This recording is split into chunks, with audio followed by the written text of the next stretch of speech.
Olha quem chegou, o nosso convidado de hoje, super especial, Dr. Gessé de Roure, direto de Brasília, uma pessoa que eu particularmente tenho um carinho muito especial, o GAP também tem um carinho muito especial, é uma pessoa que nos inspira com o trabalho que faz, com o amor que ele tem pela palavra de Deus, pelo nosso país e por todo o trabalho que ele faz aí para trazer as boas novas de Jesus aí na nossa política. Seja muito bem-vindo, viu, doutor Gessé? É um prazer Obrigado, estar a gente estar obrigado. falando com você. Prazer é o O- nosso, a honra é nossa, viu? Que bom. Gente, só apresentando aí para vocês, o doutor Gessé de Roure, ele é advogado há 30 anos em Brasília. Não sei se você queria que eu falasse o tempo, né, doutor Gessé? Porque aí Não tem vai problema não, indicar não um tem pouco a sua problema. idade. Claro. Brincadeira. Ele é advogado em Brasília, ele é pastor, ele é diretor do Parlamento e Fé aqui no Brasil, que é uma instituição internacional, e ele representa essa instituição aqui no nosso país. É membro também do Conselho Deliberativo do Instituto Nacional dos Juristas Cristãos, né? Com o doutor, Brasil. com o doutor, Do Brasil. doutor Gilberto, né? Lá de São Paulo. Também é uma Isso. pessoa muito, muito querida, não sei se está nos assistindo, mas se tiver um forte abraço para ele, também é um advogado aí brilhante que tem feito um trabalho sensacional. Bom, acho que para a gente começar, né, seria interessante você falar um pouco do Parlamento e Fé, né, do seu envolvimento com a política, você sendo um pastor, um advogado, o que te motivou o que te despertou, né, a participar mais ativamente da política e falar um pouco desse ministério, doutor Gessé. É. O Parlamento de Fé, ele é um ministério internacional, é um ministério que Deus, inclusive, tem usado muito em muitos países, e Deus tem me usado, inclusive, para enxergar a política de uma forma diferente. O Parlamento de Fé, o presidente do Parlamento de Fé Internacional é um pastor, Luciano Bongarrá, ele é da Argentina, e Deus colocou esse sonho no coração dele. É alguém por quem eu tenho muita admiração, porque ele é um verdadeiro leão. Ele ama aquilo que ele faz, ele ama o Evangelho, ele sonha realmente, ele tem essa visão que nós temos, e muito ele tem me contagiado, de que existe uma solução para os países e para as nações. Essa solução tem um nome, essa solução é Cristo. E a vida dele tem sido nesse sentido, e ele essa semente do Parlamento de Fé já estão em mais de 30 países hoje. Nossa, que legal. Nós temos reuniões internacionais, nós temos uma série de eventos, e nós entramos assim dentro das casas de governo, em relacionamentos, em amizade, e desenvolvendo esse trabalho de evangelismo, de discipulado, de colocar os valores cristãos, né? Os fundamentos, porque a esperança que existe é essa, né? Realmente a resposta para as perguntas, ainda mais nesse momento de crise mundial que a gente vive, existe uma resposta para tudo isso. Essa resposta é Jesus, né? E o Parlamento de Fé já está há muitos anos nisso. No Brasil, nós estamos em torno de 3 anos e meio, 4 anos, fazendo esse trabalho junto a pessoas ligadas a poder, a ministérios, a deputados federais, a parlamentares, de modo geral. Então, esse tem sido um trabalho extremamente valioso e importante, que é desenvolvido pelo Parlamento de Fé, hoje no mundo inteiro, porque nós estamos até na Rússia. Né? Nossa, que legal. No último evento que nós tivemos em Gramado, tinha uma pessoa da Rússia. Um Que cara legal. maravilhoso, um coração lindo, sabe? E já estamos aí pela Europa.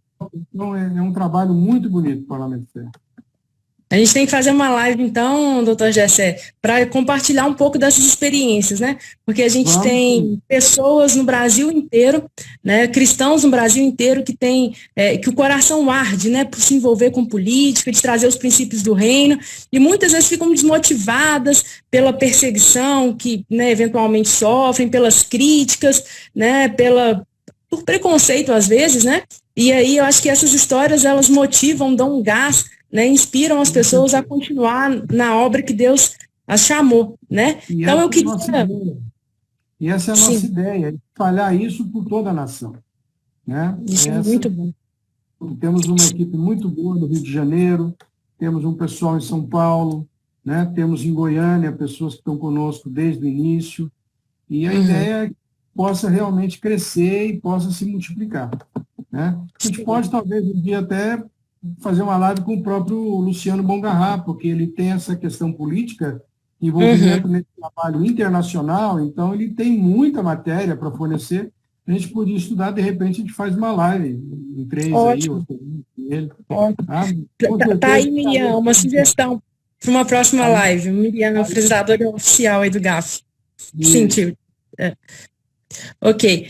Bom, então, doutor Gessé, a gente está falando sobre política, né? A gente sabe que, para mim, não é nada difícil compreender o porquê que nós cristãos temos que nos envolver com política.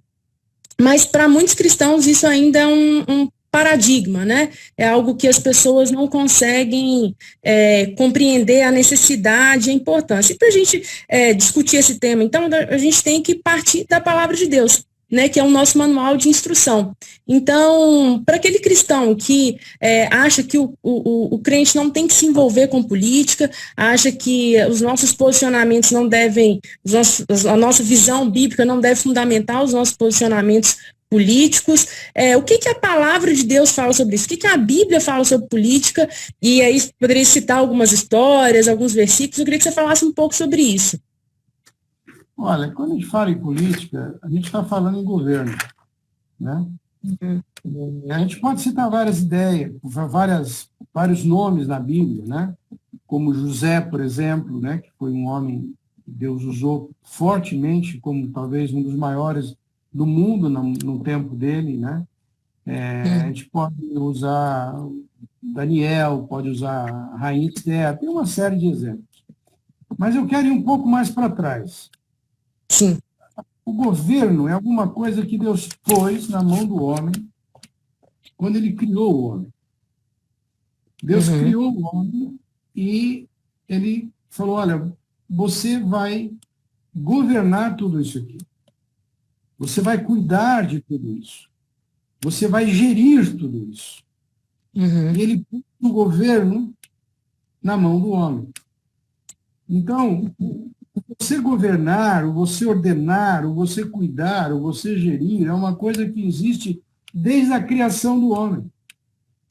O homem, o mundo que estava na mão dele, ele, na realidade, em grande medida, colocou na mão do inimigo. Mas essa obrigação de ser o gerente, de ser o cuidador, de se governar, de cuidar, isso já existe na própria essência do homem. Porque Deus o homem para isso. A partir daí, nós podemos tirar na Bíblia muitos exemplos, né? A gente tira, por exemplo, o exemplo de José, né? Quer dizer, José, Deus falou, olha, você tem um propósito para a sua vida. Ele foi preparado para aquilo por Deus. Mas quando ele chegou lá, ele fez um trabalho excepcional, quase que de salvar grande parte da humanidade naquela época. Porque a crise veio e ele tinha se preparado para a crise. Sim. E por isso ele foi um grande gestor, ele foi um grande governante. O segredo de José qual era? Era o temor do Senhor. O Senhor era a fonte dele. Era a fonte dele. Por isso ele foi grande. Por isso que ele fez o que fez. Ele vivia os padrões, ele vivia os valores que Deus deu e que ele sabia que aqueles valores eram os valores de Deus e ele tinha que respeitar, não só no exercício do governo, mas também na sua própria vida. Sim, sim. Deus moldou o caráter de José por muitos anos para que ele fosse quem foi no governo do Egito, né? Uma coisa que eu gosto muito de meditar sobre a história de José é o período que ele ficou na prisão, né? Ele ficou, se eu não me engano, 17 anos preso por algo que ele não fez. Ele não tinha feito. Ele não tinha feito. Repara bem, quando a mulher de Potifar quis avançar para cima de José, o que ele falou? Ele falou, eu não poderia pecar contra o meu Deus. Veja bem, ele era escravo, ele tinha sido feito escravo, ele estava passando, né? Ele estava cuidando de coisas que não era dele, ele estava longe da casa do pai, ele estava num país distante, mas ele falou, não, eu não poderia pecar contra o meu Deus e contra o meu Senhor, que era o esposo, né? que era o próprio pai. Então, esse temor a Deus, essa disposição de se alinhar com tudo aquilo que é o valor de Deus, que são os princípios do reino de Deus, e essa disposição de ser fiel a Deus, permitiu a ele ser grande como governador. Exatamente. Eu acho interessante. Pode falar. Não, o que eu estou dizendo, por exemplo, Daniel é a mesma coisa. Daniel era fiel ao Senhor. Né? Olha, você baixou o decreto, vocês não podem adorar o seu Deus. Ele falou, não, eu abri a janela do meu quarto e fui orar. Porque eu acho interessante. Não pode ter um decreto humano, nenhuma lei, nenhum decreto humano pode ser maior do que aquilo que Deus requer na minha vida. É verdade. E é interessante... Sim, é interessante que você abordou uma concepção de participação direta na política, né? Então, você deu o exemplo aí de José, o exemplo de Daniel, que exerceram cargos no governo, né? Então, e fizeram toda a diferença ali na sociedade, no momento que eles estavam, né? Eles marcaram positivamente a história daquela sociedade. Então, isso é um exemplo muito nítido de que o cristão, quando ele é comprometido com Deus, não, né? Porque o cristão, se ele não for comprometido com Deus, não é cristão. Quando um servo de Deus, ele atua, ele trabalha com base nos princípios cristãos, a justiça, da verdade, ele é luz ali naquele lugar, né? Então, você trouxe uma concepção de participação política direta, mas a Bíblia também fala do envolvimento político, que eu vou chamar de envolvimento político indireto, né? Que é a preocupação, o envolvimento do cidadão com as questões da sociedade. Então, um exemplo que eu gosto muito, que é uma das minhas histórias favoritas, é a história de Moisés. Moisés não exerceu nenhum cargo político, né? Ele não foi governador, ele não fez nada disso. Mas ele era uma pessoa que se indignava com a injustiça. Ele se indignou com a escravidão e com aquilo que Faraó estava fazendo com o povo de Deus, com o povo de Israel. E por causa dessa indignação que ele teve, né, ele se moveu, foi chamado por Deus e trabalhou para que aquela realidade fosse mudada, né, para que o povo de Israel não fosse mais escravo. Então, a gente tem aí na Bíblia exemplos muito ricos dessas duas concepções. Porque se a gente fala de política, as pessoas falam assim, mas eu não quero candidatar, não quero... Ok, política é muito mais que isso, né? A nossa preocupação e nosso envolvimento vai muito além disso, né? Nesse exemplo que você deu de Moisés, ele, posteriormente, ele acabou exercendo um certo governo, porque foi criado por povo judeu, né? Israel, e ele passou a ser, digamos, o governante. Mas tem exemplos ainda, dentro disso que você falou, de pessoas que atuaram de uma forma muito forte e que eles não faziam nada e não fizeram parte da política. Você pega, por exemplo, a história da Rainha Esther. Né? Ela era a influência dela, né? A influência dela foi determinante para salvar um povo. Exatamente. E no Exatamente. governo, e Mordecai, né, ele também, ele não era nada, mas ele era o conselheiro da rainha Esther. É. E E aí aí, você vai pegando. ver também, nesse esquema de governo, uma coisa muito importante são os conselheiros. Uhum, muito bom. Né? É. Então, se você pega, por exemplo, Salomão, ele elegeu homens sábios para ser seus conselheiros. Uhum, é. Quando o filho dele assume, o filho dele foi buscar conselhos com conselheiros do pai. Uhum, Os conselheiros do pai deram bons conselhos para ele. uhum, Olha, o uhum, seu pai criou um grande império. Agora você está entrando, procura fazer bem para o povo. Procura uhum, ser simpático ao povo. Seu pai cobrava impostos muito altos, abaixa esse imposto, procura ganhar o simpatia e o coração do povo. é. E Salomão foi buscar conselho com seus amigos, Uhum, né? Com quem é. não tinha sabedoria. E eles disseram justamente o contrário. O que aconteceu? O reino dividiu. É. Não Perdeu o tinha reino. como ser Né? diferente. A importância dos conselheiros também é uma coisa muito forte, mas é uma coisa que influencia o governo. Uhum, E isso é. também, a igreja, eu diria que talvez seja uma das principais funções da igreja. Nós estamos, né, um papo aí, talvez saia tudo isso, mas é ela ser ela que dá o norte, ela tem condições de dizer o caminho bom a seguir. É. Né? Então, Pegando, nesse pegando, aspecto também, ela influencia o governo. exatamente, pegando um gancho aí nessa sua frase, doutor Gessé, a igreja, então, ela deve influenciar e ela tem que deixar um legado, né? Ela tem um legado aqui na Terra. E você acha que a igreja tem cumprido esse seu papel, esse seu legado? Você acha que os cristãos hoje têm entendimento da dimensão do nosso legado e do nosso chamado? Não.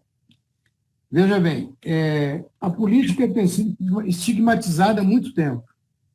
Uhum, Eu mesmo confesso que eu tinha muita resistência com o mundo político, uhum, porque a gente via coisas que a gente não gostava, então a gente acha que o ideal é a gente não se mexer com aquilo, porque aquilo é coisa do diabo. Né? é. Tem muita gente Alguém dentro até da fez esse igreja, comentário aí, agora acima, acho que foi foi o Paulo Paulo Young. Maurício que falou isso. Política não é coisa de É, diabo, como dizem alguns religiosos, né? isso. Eu não estou enxergando tudo, não, mas eu acho que foi ele. Ele é parceiro nosso no Parlamento em Fé. Que bom. Então, veja bem, as pessoas dizem que existe uma diferença, existe o mundo e existe as coisas de Deus. Isso é Uhum, fruto de uma teologia equivocada que vem do início do século passado. uhum, Eu conheci e eu ouvi diretamente pregando uma pessoa chamada Peter Wagner. Peter Wagner, ele uhum, foi um grande homem de Deus do início do século passado. Ele tinha uma uhum, influência muito forte, ele era dos Estados Unidos. Os Estados Unidos, naquela época, era realmente o protagonista de muita coisa dentro do reino de Deus, ele era usado tremendamente. E eu pessoalmente vi esse homem dizendo o seguinte, ele falou, olha, eu sou obrigado a pedir perdão para a igreja por um grande erro que nós cometemos no início do século passado. Nós fizemos uma divisão entre o secular e o sagrado. Nós criamos o clero, isso como a estraga. Igreja Católica tinha criado o clero.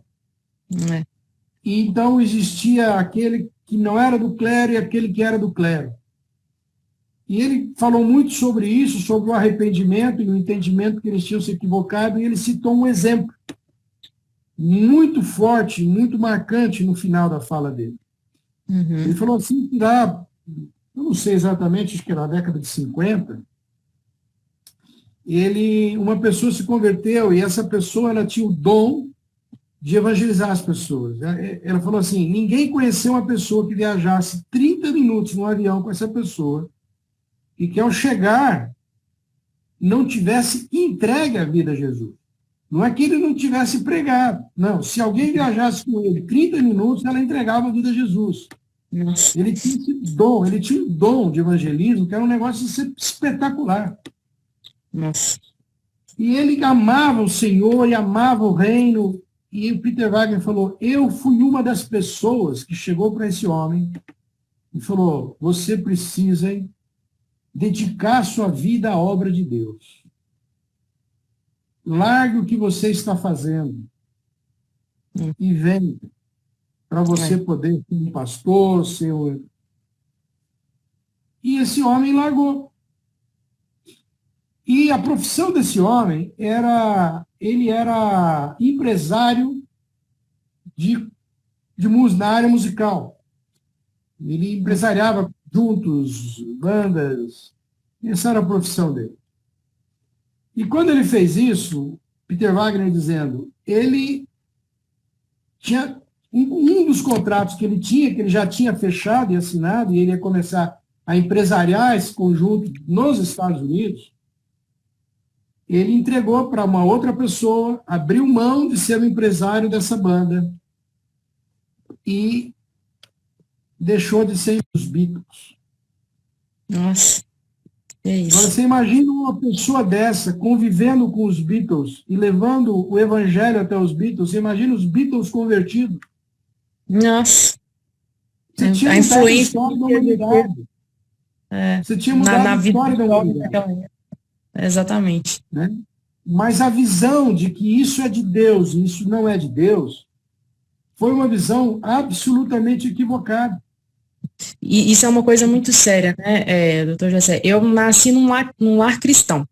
Então, desde criança, eu sempre fui para a igreja, estudei numa escola cristã, mas eu sempre ouvi as pessoas associando chamado a questões ministeriais dentro da igreja. Então, por exemplo, eu tenho um chamado para ser pastor, eu tenho um chamado para ser missionário, eu tenho um dom de cantar, então eu tenho um chamado para cantar na igreja. E eu não me via enquadrado em nenhum desses chamados que as pessoas falavam, né? E por um tempo eu pensei isso, por um coração ardia por Jesus. Ardia, sim. E por um tempo eu pensava assim, eu preciso ter um chamado, qual que é o meu chamado? E eu queria, sabe, eu queria me envolver, mas eu não conseguia me enquadrar nesse perfil. E quando eu entendi que o evangelho ele é integral, o evangelho envolve todas as áreas da nossa vida, igual você falou aí, de um empresário, né, a gente está falando aqui de política, o engenheiro, o professor, a arte, a cultura. Quando eu entendi que o cristianismo ele envolve tudo na vida, isso mudou a minha perspectiva, mudou a minha fé, mudou a minha visão sobre o cristianismo.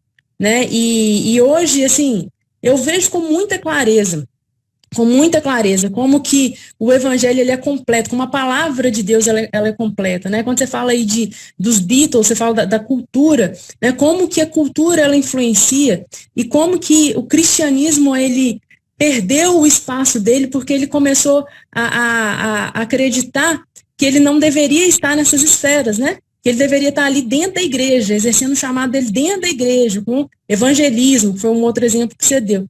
E acabou deixando todas essas outras áreas de lado, né? E eu acho que a consequência está aí, né? Algo que a gente vive hoje e que a gente tem trabalhado tanto, né? Para mudar um pouco o cenário dessa realidade, e eu vejo que isso é uma responsabilidade dessa visão de dicotomia, né? Que foi feita entre o sagrado e o secular, né? E quando nós olhamos para a nossa sociedade hoje, nós, por exemplo, vivemos dentro de uma realidade do mundo ocidental. Né?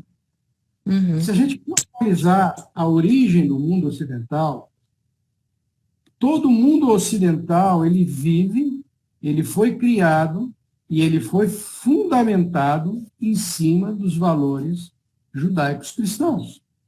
Uhum. Todo mundo ocidental, ele foi fundado em cima dos valores judaicos cristãos. Se nós pegarmos e caminharmos lá atrás, nós vamos ver, por exemplo, que as áreas, né, você pega a área do direito, por exemplo, que eu sou advogado, eu sei que você é também, você pega a área você pega as artes, você pega a ciência, né? Você pega tudo, você pega a política propriamente dita. A raiz de tudo isso, da forma que existe hoje, ela vem da nossa origem judaico-cristã. Então, a gente pode dizer que o eixo da nossa sociedade, o alicerce, né, fundamental da nossa sociedade, são os valores judaicos cristãos. Eu não estou falando aqui em religião, não estou falando aqui em a pessoa se tornar cristão ou não. Eu estou falando do fundamento de uma sociedade.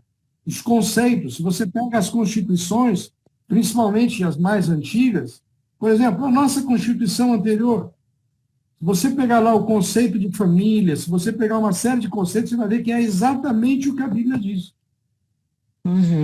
Então, a nossa sociedade foi fundamentada em cima desses valores.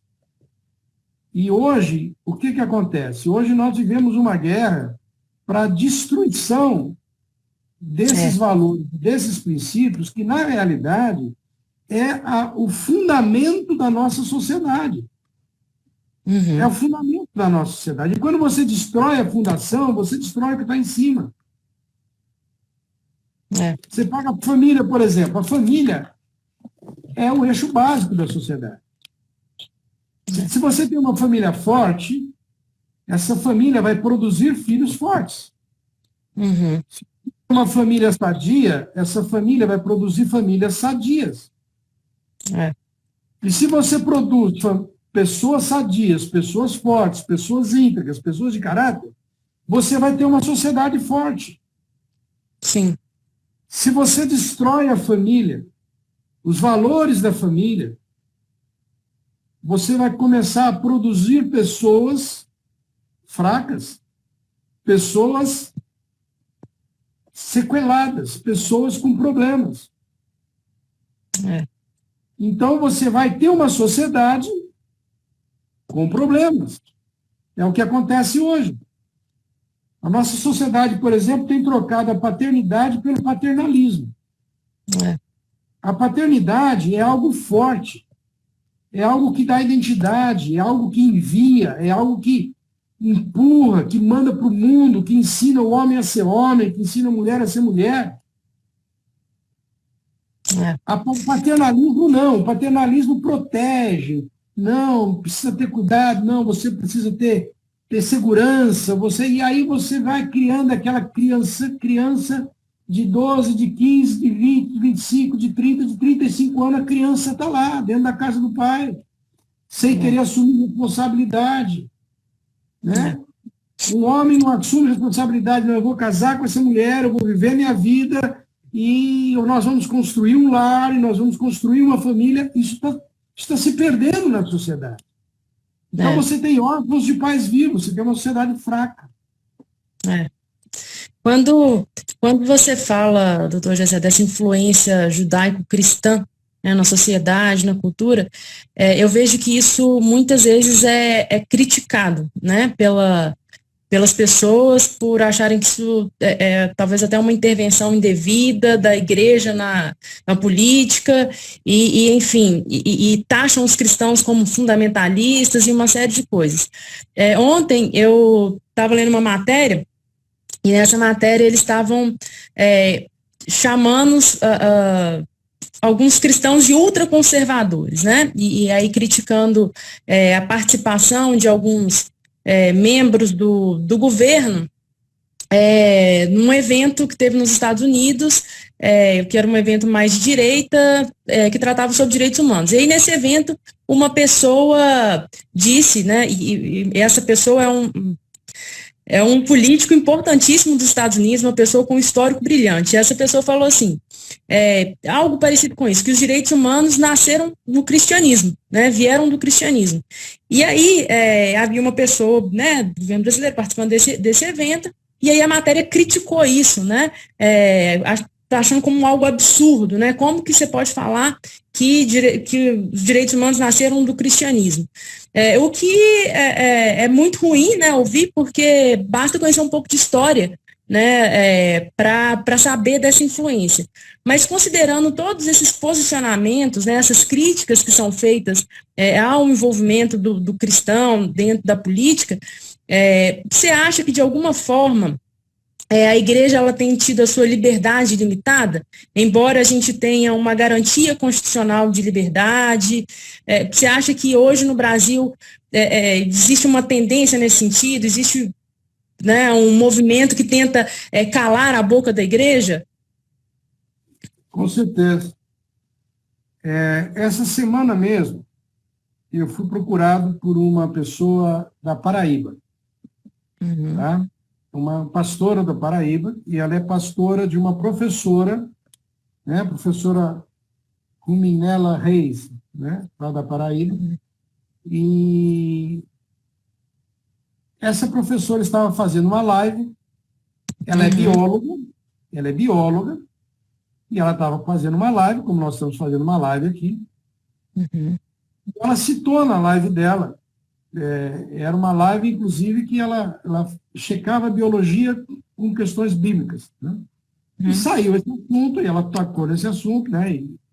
Que, biblicamente, biologicamente falando, existiam dois sexos, o masculino e o feminino, o homem e a mulher. Biologicamente é isso que existe, ela falou. E, se contrapondo com a Bíblia, ela falou, a Bíblia entende, e exatamente como a biologia entende, que existem dois sexos. Então, o que passa disso são distorções. E a realidade trata dois sexos. O que passa disso são distorções. E a essas distorções a Bíblia chama pecado. Muito bem. A OAB da Paraíba se voltou contra ela, órgãos, entidades LGBT se voltaram contra ela, ela está sendo, sabe, assim, assintosamente, sabe, afrontada, ações criminais estão vindo contra ela, simplesmente porque ela, como bióloga, disse que biologicamente existem dois sexos. E que, sob o aspecto bíblico, isso é uma distorção, e assim sendo, se trata de pecado. Ora, se isso não é você querer colocar uma mordaça naquilo que as pessoas creem, e elas não poderem falar da sua fé, então o que é? Então, o cristianismo, sim, está sofrendo, já começou a sofrer no Brasil, né, esse tipo de rejeição, de proibição, de restrição de você poder viver a sua fé. Porque um professor pode entrar numa sala de aula e falar para o garoto de 12 anos que ele pode mudar de sexo sem precisar falar com o pai. Um professor pode entrar numa sala de aula e falar que existem 70 tipos de sexo. Mas uma bióloga não pode falar que biologicamente existem dois sexos. Então, assim, é uma total distorção. É uma total distorção. E aí entra uma coisa importante que eu gostaria de falar. A igreja precisa sair da inércia. Sob dois aspectos. Ela precisa se alinhar com os valores e com os princípios cristãos, voltar, se arrepender. Porque a igreja, ela foi tomando a forma do mundo. Eu tenho 60 anos. Eu lembro que, aos 18 anos, eu não conhecia uma pessoa que fosse divorciada. Quando eu fiquei sabendo que um casal que eu conhecia tinha sido divorciado, eu cheguei para meu pai e falei, pai, como assim? Eles não eram casados? Como assim? O filho dele não é fulano e Beltrano? Como assim divorciar? Como assim separar? Na minha cabeça não existia essa realidade. Mas hoje isso é absolutamente normal. E na igreja, os valores e a conduta do mundo é que foi dando para a igreja a forma dela agir. Romanos 12:2 diz assim, não vos conformeis com esse século, não tome a forma do século. mas transforme o século. Como? Através da renovação da sua mente. À medida que você começa a buscar na palavra e em Deus, aquilo que é a mente de Deus, aquilo começa a ser a sua mente. E você começa a viver de uma forma diferente. Você começa a influenciar e não ser influenciado. Uma pessoa que tem uma coisa muito, muito interessante. Ela falou assim, em vez de sermos termostatos, nós estamos sendo termômetros. Porque o termostato é o que você põe na água e fala, eu quero essa água a tal temperatura, e ele vai fazer a água ficar naquela temperatura. O termômetro não. O termômetro ele só vê qual é a temperatura e se adequa a ela. Então, é um movimento... Desculpa, só terminando. Nós abrimos mão disso que era a nossa responsabilidade como igreja. E passamos a ter a forma do mundo. A igreja perdeu sua força, e o mundo entrou e tomou conta, e nós ficamos quietos. Está na hora de reagir. Está na hora de, não é pegar em arma, não é nada disso. É de dizer o que é a verdade, e a verdade é a verdade, e se eu tiver que pagar o preço por dizer a verdade, eu vou pagar o preço por dizer a verdade. Exercer a liberdade, exercer uma liberdade constitucional que já nos é garantida, né? É exatamente isso. Nada além disso. Então, por exemplo, nós somos cristãos. Existem pessoas que não acreditam em Cristo, não acreditam em Jesus, não acreditam que veio um Jesus que morreu na cruz, não acreditam na existência de um Deus criador, e essas pessoas têm total liberdade de falar isso, e nós defendemos o direito dessas pessoas de falarem isso. Né? Isso não nos ofende. Da mesma forma que nós devemos ter liberdade de dizer que nós somos contrários a determinadas atividades, determinadas ações, determinados comportamentos, sem sermos rechaçados por isso.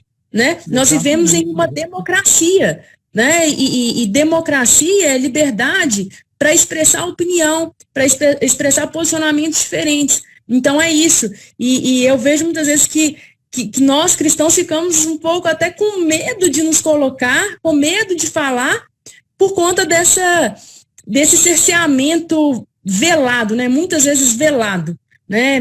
Ridicularizado pelas pessoas. Tão velado. Hoje já não é tão velado. Hoje já não é. O que está acontecendo com essa professora não é nada velado. E aí, se a igreja, se nós não abrirmos a nossa boca, por exemplo, o que está acontecendo no Supremo Tribunal Federal? Ilegalidade, injustiça, eles têm agido contra a Constituição, eles têm determinado, eles têm invadido todos os outros poderes, isso é uma coisa pública, notória, jornalista, sabe, que é sendo preso, sem ter nenhuma ordem, sabe? Vários absurdos acontecendo, nós temos que botar a boca no mundo. Sabe? Nós temos que abrir nossa boca. Por quê? Porque o coração de Deus clama por justiça. A Bíblia diz assim, praticai a justiça. Então, nós, como igreja, temos que nos levantar contra isso. A igreja está muito acovardada, ela está acantonada dentro das suas casas. Olha, e agora? Olha, vamos orar. É importante orar, mas é importante alinhar a sua vida, e é importante mostrar a sua indignação.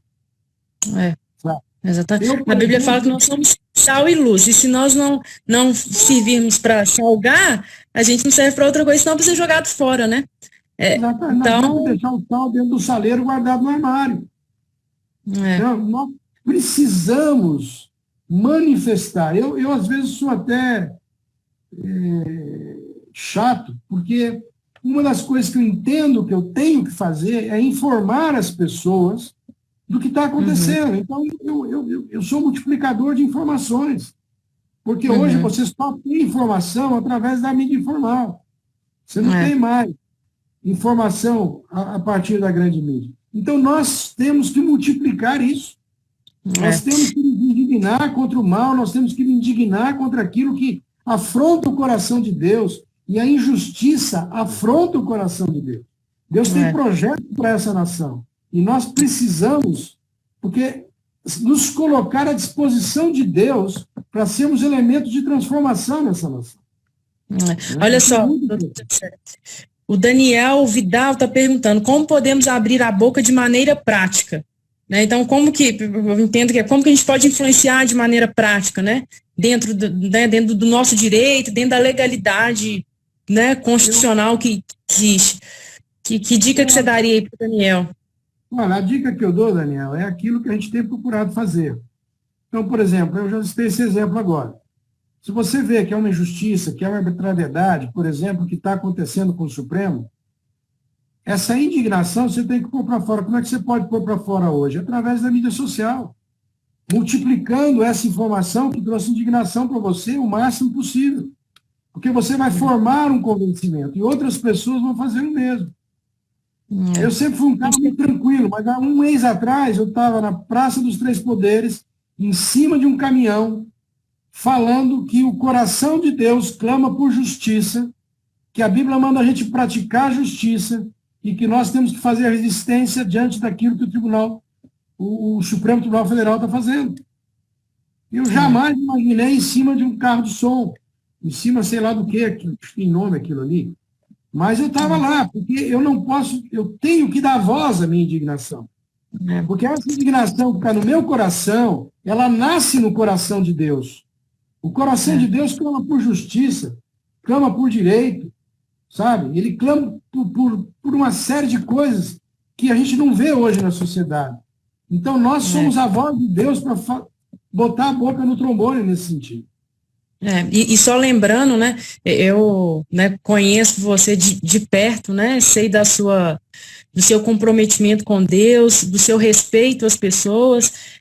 O que a gente está falando aqui não é de sair desrespeitando as autoridades, não é nada disso, né? O que a gente está falando é de se posicionar, é de ter a tranquilidade de dizer que você é contra um determinado posicionamento. Né? É só isso que a gente está falando. A gente não está falando de rebelião, a gente não está falando de absolutamente nada disso. A gente está falando de exercer a nossa cidadania, né? Isso é algo que nos é garantido pela legislação brasileira e é algo também que a gente está discutindo aqui que agrada o coração de Deus, né? Quando a gente busca por justiça, quando a gente trabalha para que isso seja uma realidade no nosso meio. Né? Deus, ele se incomoda com a justiça. Então, quando a gente se torna apático com a injustiça, há um problema muito sério nisso. Né? A gente precisa orar e rever, né, o nosso coração, a nossa mente.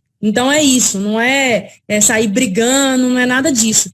É só conversar e exercer algo que nós temos como direito, né, doutor Gessé? Eu queria dar um exemplo sobre isso, porque o nosso tempo está caminhando forte, né? Está caminhando para o fim já. Mas eu queria dar um exemplo para ele. Nós temos hoje um ministro da Educação que foi colocado pelo nosso presidente. Ok, está lá, a pessoa que está lá. Houve críticas de todas as formas, já estão batendo, dizendo que ele é um cristão, inclusive excelente exemplo da mídia, falou assim, espero que ele não leve a fé dele para o que ele vai fazer, que é um ridículo, desculpa, ele é um ridículo, é bem conhecido no Brasil, é um ridículo. E nós estamos falando, como que eu manifesto minha indignação? Eu vi uma live hoje feita por uma moça, que eu não sei quem é, onde ela comentou isso. Foi uma live foi um vídeo que ela fez muito bem feito. E ela falou do currículo dele. Ela comentou, por exemplo, que as 12 maiores universidades do mundo tiveram suas raízes cristãs, de fato, confessionalmente. E aí você pode botar Cambridge, você pode botar Harvard, você pode botar MIT, sabe? E tantas outras, que juntas têm centenas de prêmios Nobel. Delas nasceram confessionalmente dentro do cristianismo. Olha o que as universidades já trouxeram de mudança e transformação para a humanidade. Centenas de prêmios Nobel. Ela não formou, mas se você entrar, por exemplo, eu não sei hoje, mas até algum tempo atrás, se você entrasse no laboratório de física de Cambridge, 1870, não lembro, ele tem um portal, e no portal dele tinha escrito Salmo 111:2. Grandes são as obras do Senhor e para serem estudadas por todos aqueles que nelas se comprazem. Então, a nossa raiz é uma raiz de princípios e de valores cristãos. Nós que somos cristãos temos a responsabilidade de resgatar isso. E nós temos, primeiro, que nos arrepender, porque nós nos afastamos daquilo que nós tínhamos que ser. Em vez de dar para o mundo aquilo que ele tinha que ser, nós passamos a imitar o mundo e ser igual ao mundo. Deus não nos chamou para isso. Segundo Crônicas 7,14. Se o meu povo se chama pelo meu nome, se arrepender, se converter dos seus maus caminhos, me buscar e orar, tal, eu irei curar e sararei a terra. Esse é o caminho da igreja hoje. E deixar de ser covarde. Deus não nos tem dado espírito de covardia, a Bíblia diz, mas de poder, de amor e de moderação. Nós temos que sair da inércia e mostrar a nossa indignação e brigar por aquilo que a gente sabe que é a verdade, para que a verdade se estabeleça nessa nação. Amém. Em amor, princípios de Deus, entendeu? Amém. A gente falando mais de 3 horas aqui, mas não é o caso. Eu sei, seria muito bom. Acho que a gente pode aí até pensar num segundo módulo aí de conversa para a gente falar um pouco mais desse assunto que é tão denso e tão importante, né? Eu vou só dar alguns recados aqui. O GAP, desde a nossa última live, a gente, dentro, né, do nosso trabalho de despertar, capacitar e mobilizar, que são os 3 pilares do GAP, a gente tem mobilizado as pessoas para ajudarem umas às outras, né, nesse período de pandemia, nesse período de crise, que tanta gente, né, tá aí precisando de um socorro. Então, eu quero dar 2 avisos muito rápidos. Na nossa bio tem o link da Pátria Voluntária, né, que é uma plataforma que tem aí várias instituições que podem, né, que estão recebendo ajuda e que tem feito um trabalho fantástico aí na nossa sociedade em diversas áreas. Então, você que tem interesse em ajudar, né, vá lá na nossa bio e clique lá no Pátria Voluntária. E a gente também está noticiando, né, ajudando a família do Noah, que é um bebezinho lá de Belo Horizonte, da Igreja Batista Central. Ele tem uma doença, né, uma síndrome, chama síndrome de West, que compromete o desenvolvimento neuropsicomotor dele, compromete a visão, e o tratamento é muito caro, né, quase R$1 milhão. E esse tratamento é feito em São Paulo, então a família tem que custear os medicamentos, a internação, a passagem.